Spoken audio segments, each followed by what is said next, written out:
ছেলেদেরকে সুসংবাদ দিন, তার মানে বিপদে ধৈর্য ধারণ করতে হবে। প্রিয় ভাইয়েরা, ইন্নামাস সাবরু ইনদা সাদামাতিল উলা। বিপদে আমরা অনেক সময় প্যানিক হয়ে যাই, অস্থির হয়ে যাই, কি করব, হতাশ। না, মুমিনরা হতাশ হয় না, ধৈর্য ধারণ করে। কি করে? কি করে?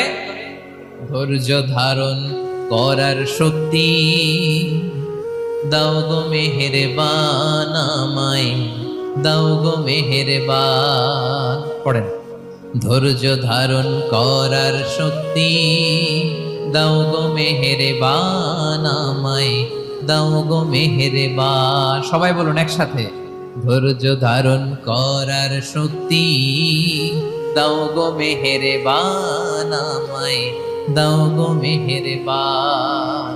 বুকের ভেতর ব্যথার নদী বইছে অবিরা, বইছে